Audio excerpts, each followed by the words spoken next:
Hello, today is 9/4/2023. Captain's log, I just want to make sure that we get these dates down because I want to be able to say, okay, so these are the days we've ran these.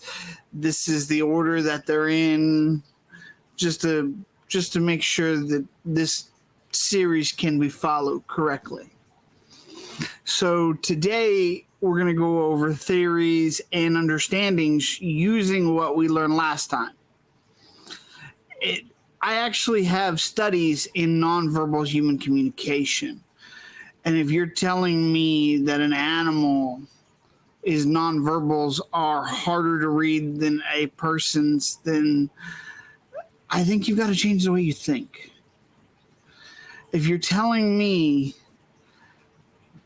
that this brain, if you're telling me that this brain is actually more complex than this brain, yeah, I think we got some stuff to work out here. And that's why I'm doing this episode. So one of the things that I wanted to talk about today was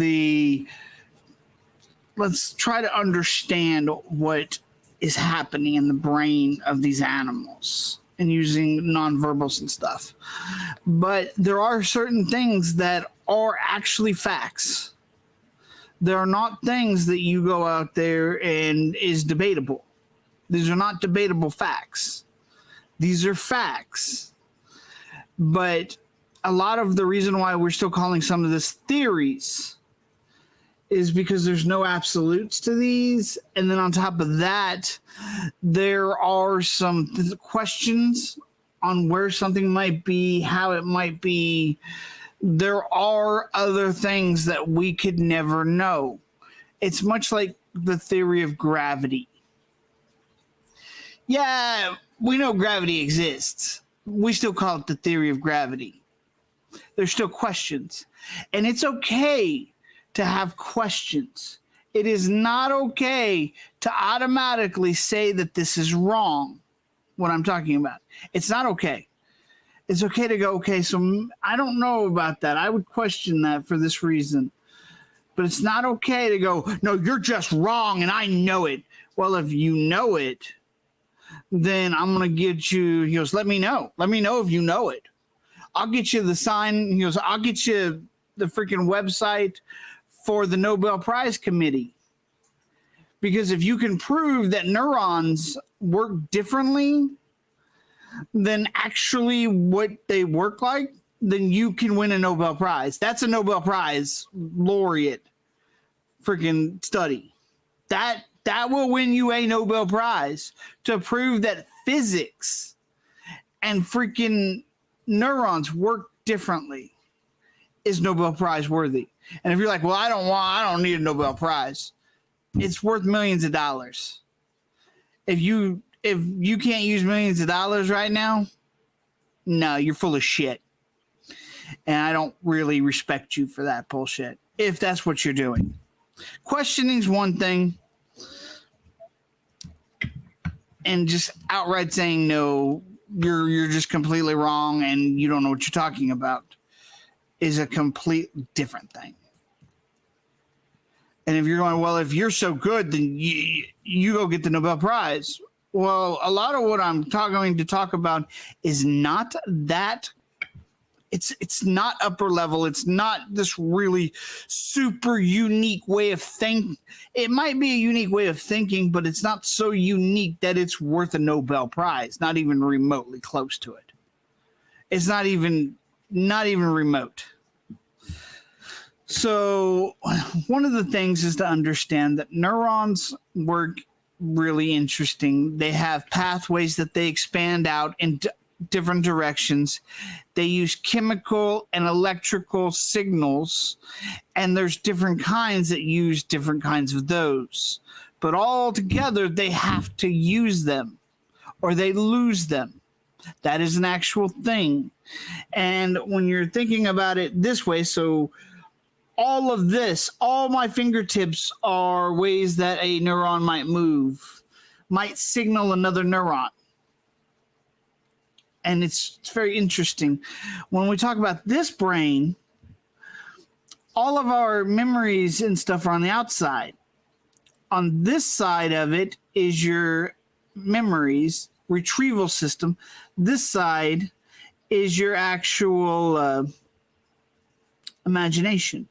If you want proof that your right side of your brain controls the left side of your body, left side of your brain controls the right side of your body. So if you want proof on which hemisphere is which, actually try to look straight ahead and then actually try to imagine something, and your eyes will actually dart to the left because your imagination's in the right hemisphere. Your memory retrieval's in the left hemisphere. And they both pull from the source here, all of this. And so if you're trying to remember, your eyes will automatically dart to the right.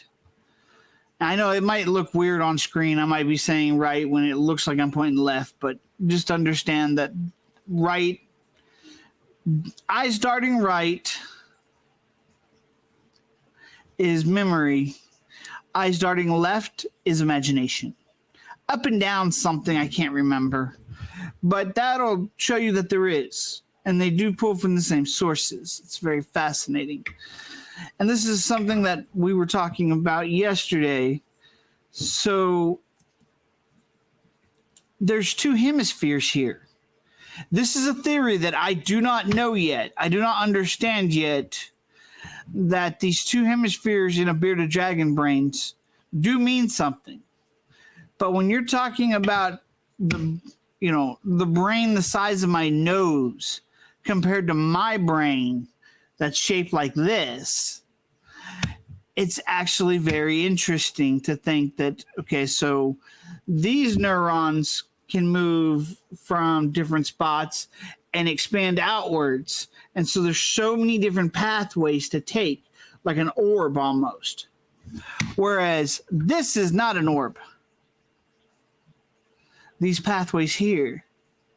So I don't know what side of the brain might control that. Do bearded dragons have memory?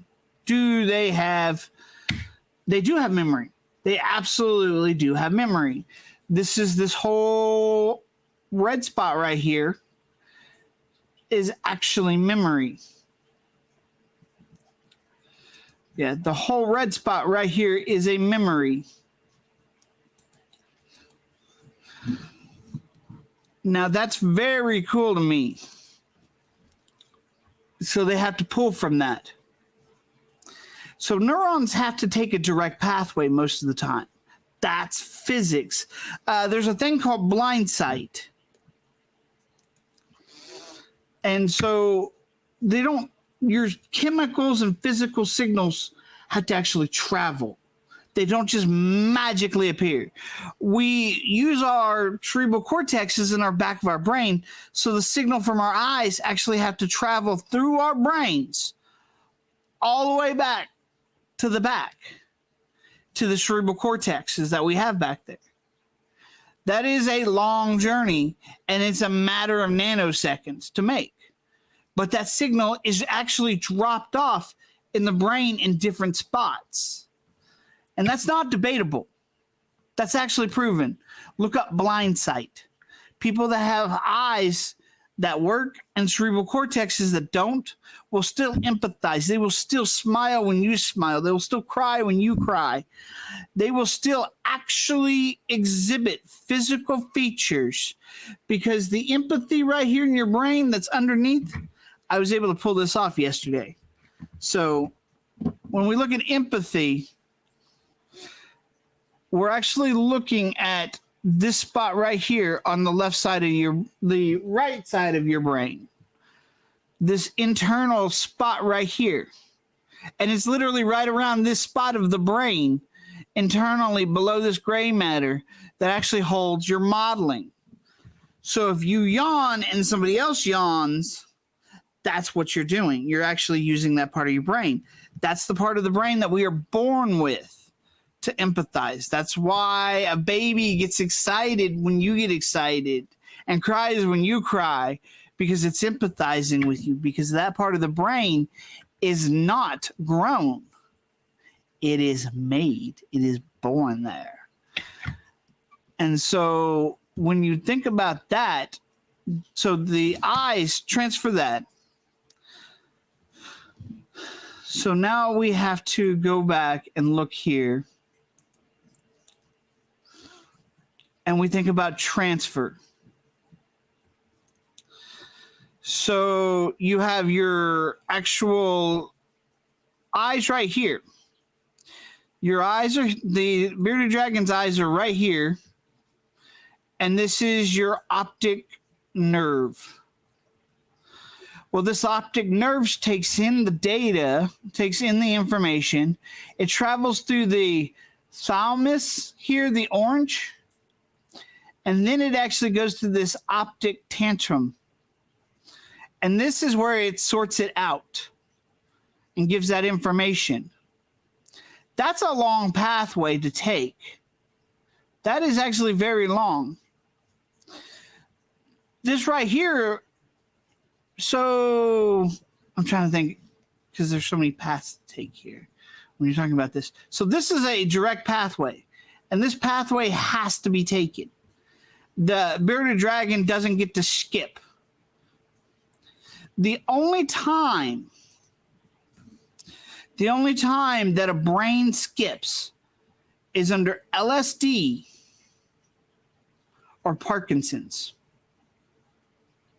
And if your bearded dragon has some form of Parkinson's, it's in the yellow spot here, where it connects to your nerves. Somewhere this, or the blue, or the green here, which is the mandala, or the yellow. The mandala, the cerebral, is your green. The mandala is the yellow. And honestly, those two spots, if they're damaged in a beardy, you'll actually see that beardy sometimes flip over completely. If your bearded dragon actually flips over completely, not falls on its back necessarily, but actually flips over on its back, yeah, it's hard to breathe, but this is actually the part of the brain that's actually damaged. This nervous system is acting up and causing that to happen. It's the same as having Parkinson's in a beardy in its own right. So that's not a theory. That's how that works. It's very interesting. So when they flip over, this is the part of the brain that's being affected. This is actually in humans, that's actually what's happening when they have Parkinson's. Parkinson's isn't just something that happens to young people, sometimes under very extreme conditions. It is actually something that happens to older folks. Their brain starts to break down. They get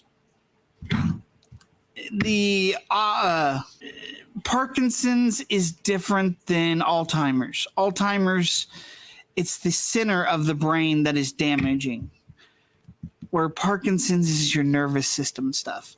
And what's happening is sometimes you're missing neurons there, so it's misfiring and jumping around. And so that's what's happening in the brain of the beardy, if you ever see one flip over. So let's think about this pathways here. When we think about pathways, and we think about this thing having to take a direct path, much like, so we can say for sure that these things don't skip around. They're not skipping. They are taking a path choice. We know this is your memory, this red, and the forest green is your actual intake of sensory information from the beardy.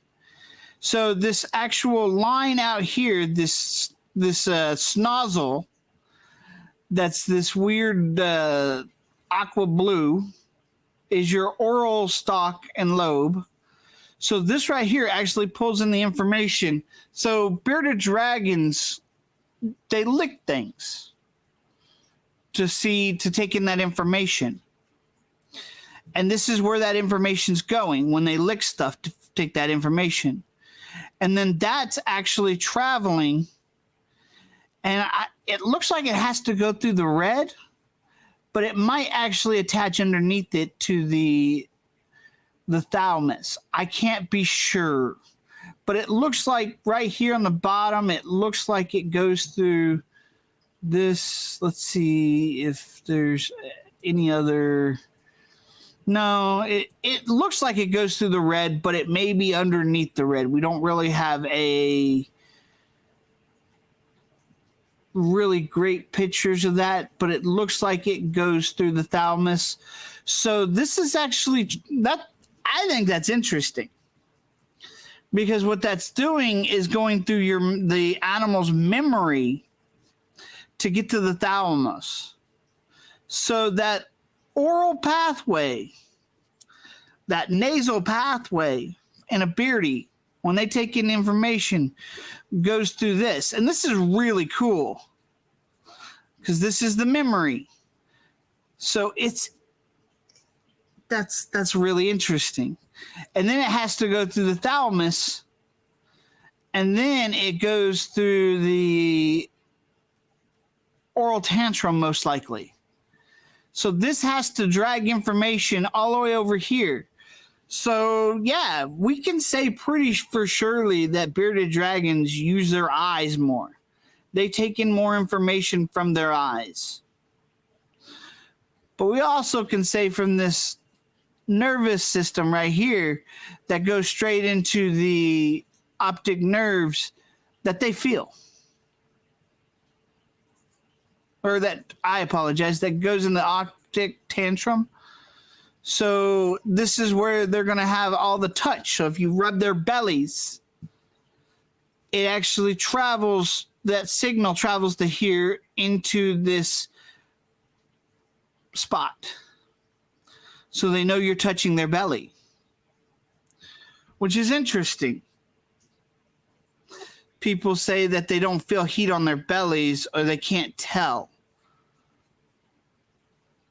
But that may not be true. I know my baby girl likes her belly rubbed. I think that's fascinating. Now, here's the other kicker. So all this information that's in the optic tantrum is literally having to travel back out and back up into its memory. It literally has to store it in its memory, which is really interesting that it has to travel. So the optic nerve may actually be sending to the tantrum and sending that into multiple locations. So that goes to the thalamus and then the tantrum, or it goes from the thalamus to the memory system, but it also probably travels from the thalamus or the optic tantrum back to the thalamus, back to the memory to store it. So it's like it gets a double dose. All of this is very interesting because I've talked about it before about delays. Animals have to have delays. Like if you don't see the delay, they're being trained. So therefore, if they don't have a delay, it's a system. And I think it's very interesting since you're going to be looking at their eyes more for a bearded dragon. So if that bearded dragon thinks it's life-threatening and it has to get out of there now, like this is life-threatening, I'm upset, this is really, I got to get out of here. It actually will go to the tantrum. I believe that's where the empathy of these animals, because if one is running in the woods and they see another one running in the woods, or basically if they see an animal being fearful, they're going to be fearful because that's what they're trained to do. That's where it should be located, is in that optic tantrum. It may be low in the thalamus, but I think it would be the optic tectum that it would be located, because it's empathy. And like I said, it's in our empathy is underneath. So I don't believe it would be in the memory section, because that spot would be closer. The spot that I showed you would be closer related to the optic tectum. Now, we don't necessarily have an optic tectum. Definitely not something like they do. We probably do, but it's nothing like them, because they're taking in the smell sensors, and they're taking in the actual sensors from their eyes. I actually wonder if when they eat things, if it goes to the memory, then it's very interesting to think that their brain may be automatically bringing up the last memory that tastes the same, much like we do. It's a very cool way of thinking of it. Like, okay, and that's not ridiculous. That's not like, oh, wow, no, it travels through there. So therefore, when they taste something, it's going up that nasal pathway and going into their memory. So does it bring up the last time? Now, I don't think that's something that would be important for the dragons necessarily, but it would be. And it would be something that could still happen to them. I think that's incredible. Now, I think this has been really cool, like to understand this is why there's a delay. This has to travel different spots. And then because the optic tectum and the memory are separated. I don't know what's in that memory. We don't know, because do they have an imagination? Yes. We can 100% say they have an imagination. But the size of their brain means you can't store much. You can't have that much of it to use. So the idea that they would remember in 3D, and they do remember in 3D. All reptiles map their systems, and this is why they have that part of their brain, and that's why one of the reasons why it's so big and why it's so important. And so taking in those smells and stuff probably does bring up the memories. Well, I remember, and he goes, okay, so I've been here before. There's nothing scary here. Boy, this tastes different. I don't know. That's probably more what it is what tastes different. It's very fascinating. So these things won't just happen instantaneously. And I have videos about the nonverbals of the beards and stuff, of which shows that their beards don't just activate. It actually takes some time. And this is why. Because this information is not connected already. These pathways, because the more you use something, the more myelin wraps around it. And I can't tell you that's exactly what happens here. I can't tell you that. But it should be in the memory portion of it. Should actually have something like that. It needs to build. It is not born with the ability, with all the knowledge. It has to, and that's what playing is. That's why, baby reptiles and every type of baby animal plays. That's probably why they still play into adulthood sometimes, is because of that learning and developing that spot. And that's the part that you want them to learn. You want them to grow creases in there. I'm not even sure it has creases, but I'm sure it does, because the creases means more surface area. So that's very fascinating to me. So there was something I wanted to bring up. So right here is the actual parietal eye. I've made this comment before on some videos with people. So it's like right around this area. Like it's like right there. And so where is that come out at?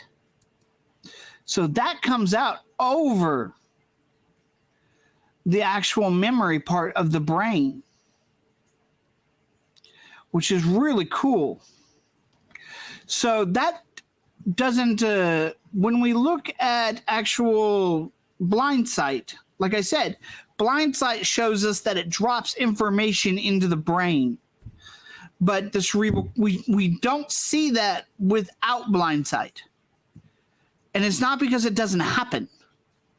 The information is still dropping into your brain, but your cerebral cortexes are so strong that it actually takes away from that.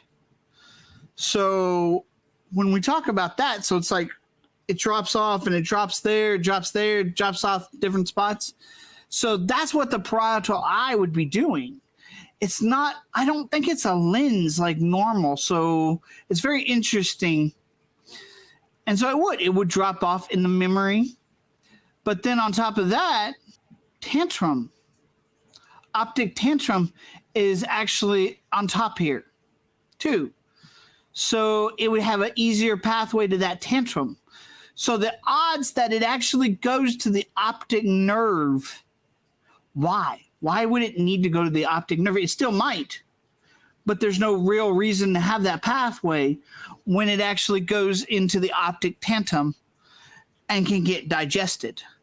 But as we've seen before, smell doesn't automatically go to the optic tectum either, but it uses it.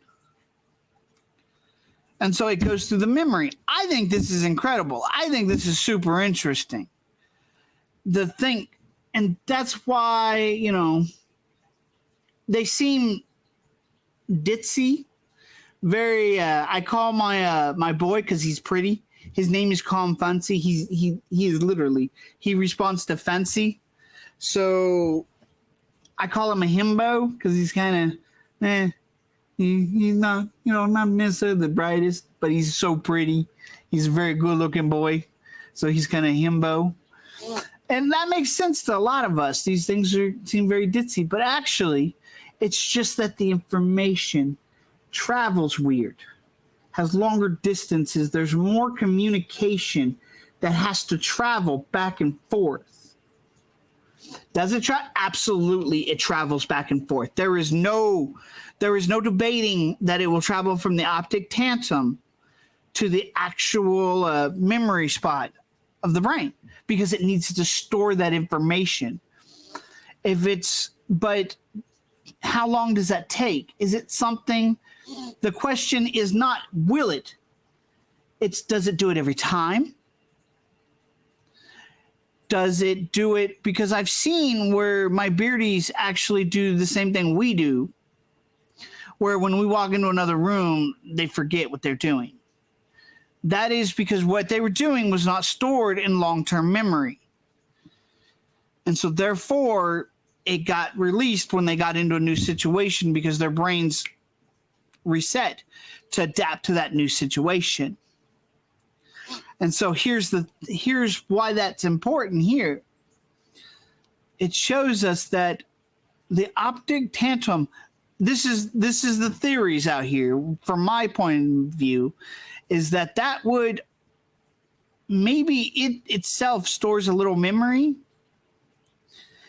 And if it doesn't see it more than a couple times, it lets it go. Maybe. That's an interesting concept. Maybe if it's not something that keeps going, that signal gets lost because it gets redirected somewhere else.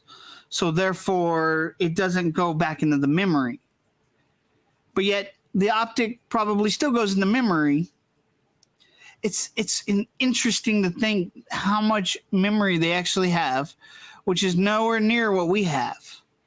But they have to remember miles upon miles of things in the wild to get back to places where they want to be safe. So that's very cool how that actually works. So they have to have enough memory for that. In captivity, if they're not using it, they're losing it. They're not building it. There's probably some issues. This is why, changing up enclosures in captivity, because it forces their brains to reassess and to store differently, to get rid of the other stuff that wasn't there, or the stuff that was. It's very interesting. Something that I've come to the conclusion with is also the fact that bearded dragons, they take in that oral, so they don't like to poop in their enclosure. So when they do poop in their enclosure, this is why they freak out and get poo everywhere, because they don't want to be there. They're literally saying no. Even if you clean it, they still freak out for a while afterwards, because their oral passage either still has it in it, or that delay in the brain has not told them that the poop is gone. And this makes way more sense. This is why you could see it for, a long time. And if you haven't cleaned properly, and, this is why even if you have, and they're still smelling that poop because of their nasal passage, which it's not called that, it's the stalk. So if there's still poop particles in that, then they're still sensing that. And so this is why it takes so long for them to come down from that. That's not a debate. That is how that works. And it's so interesting to think about the memories, making them so individualized as well. Because we see that in reptiles, that they're individualized. And this is all just bearded dragons. Do not use this information yet for other animals.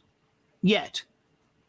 Tomorrow, we're going to go over snakes at least.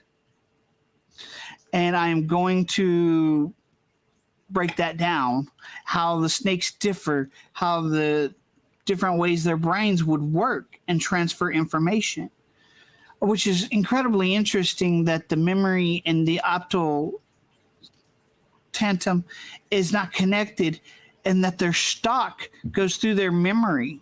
So does their parietal eye. It's very interesting. Makes you wonder, what's the other purpose of the parietal eye? Because I don't think it's showing light in the way that I've heard people. Well, it's this and like that's like no. It's not really a lens like an eyeball is a lens, but they have something with their thinking isn't that far off, because our optic nerve is in the back of our eyeball. Theirs is in their brain, which is really interesting too, to think that their optic nerve is not in their eyeballs. So they could actually lose their eyes and still get some information, and that's what the parietal eye is doing. So does it send it down to that? Maybe, but why? It would go through the optic tectum. I think that's just incredible. So they're using information just from simple light, not the actual lenses that would detect UVB and red and yellow and all these different things, because that requires a lens to really separate those out. So it is about shadows. I've always said it's about shadows, not the deal there. But for their eyes to not have that optic nerve in the back means that their eyes are just lenses taking in data. So basically, you cut out the back of our eyes, it's the same as their full eye. That's really cool. But that also makes sense, because if their optic nerve was in the back of their eye, they would struggle to see the view of this. So, and yes, when bearded dragons see, they see in like a 240 or something, 260, not 360. There's a spot in front that they'll have trouble seeing, and there's a spot behind that they'll have trouble seeing. But it's like literally like that, like a rabbit almost, that they see. And that's why they can, is because those optic nerves are not in the eye. That's cool. That's very interesting. See, this is what we're doing when this is, we're building on these. because we are building upon the knowledge that we have in the brain science, and we are creating an understanding of bearded dragons right now. So we know that if they're flipping on their back, it's nerve damage from the back of their brain. We know that information travels, very interesting. Instead of where like ours, it travels to here and outwards, it actually has to go back and forth from the optic tantrum to the memory, but always through the thalamus, pretty much. So that's very interesting. And it's interesting that their nasal passage and parietal eye on top of their heads goes through their memory. That's very interesting. That means before they actually get to the tectum, their actual memory is working on it. So before they fully understand what they're seeing, they remember something. There is something to remember. So possibly, don't hold me to this one, it's just theory, is that when they see the shadow over their heads, that there's a memory in their brain going off, going, something's wrong. And that signal is what's doing it right away. It's that there's something here. I don't know. It's very interesting because the optic tectum is where it's sorted and understood. So that's why, I've always questioned. So it's unlikely that they're using that parietal eye to understand UV. Very unlikely. That doesn't make a lot of sense in my book. It never has. But now actually looking at the brain science of it, it doesn't. It's very interesting. And this is why I talked about my dragons. When they would get under my UVA, my grow light, they would stop and readjust and then go. They're figuring out what's making them feel the way they're feeling, because it's a feeling. And then that would go through their nerve system back to the optic tectum. It's very fascinating. Somewhere in that optic tectum would most likely be where their brains actually deal with the data to change colors. That's where that should be at, because it's the light. And so that light hits them and would probably have to be presented in the optic tectum. Theory right now, but it makes sense to me. It would have to go through that optic tectum, and then they would change that color. And this is why it seems so effortless, because it is. It's not something that's gone through their memory. It's not something they have to actually think about. It's something much like empathy in our brains, with modeling parts of empathy, that it's something they're born with, something that would automatically shift, just automatically, and most likely in the optic tectum. Let me rephrase that. No. So would it be the optic tectum? Is the skin cells? But that's the thing, is it would have to be in the optic tectum, where it would adapt the information, but yet it would be your cerebral, if it's actually muscle-based, which I don't know if it is muscle-based. But we often see them pancaking, and that would be muscle-based. So your cerebral would be activated by the light, by the feeling that they had. But then that feeling would have to travel through the medulla, and it would get absorbed most likely through the cerebral and go through the tectum by going through the thalamus. That's really cool. But if it goes through the thalamus, most likely it's also issued to the memory.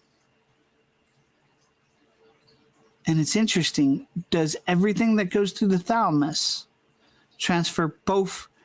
See, that's a good question. That's a interesting question. Would it get transferred both ways?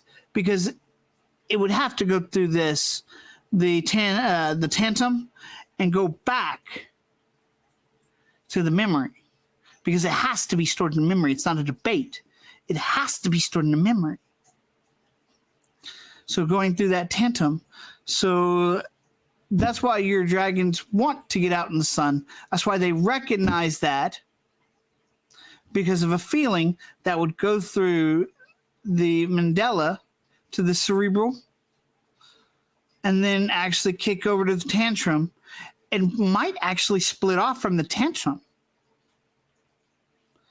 Maybe even so it would split off to the tantrum to the optic, or not tantrum. It would split off in the thalamus to memory and the tantrum. Memory and tantrum. I think that's incredible. I might have mixed up a couple things when I'm talking, but I get it. I get what I'm talking about here.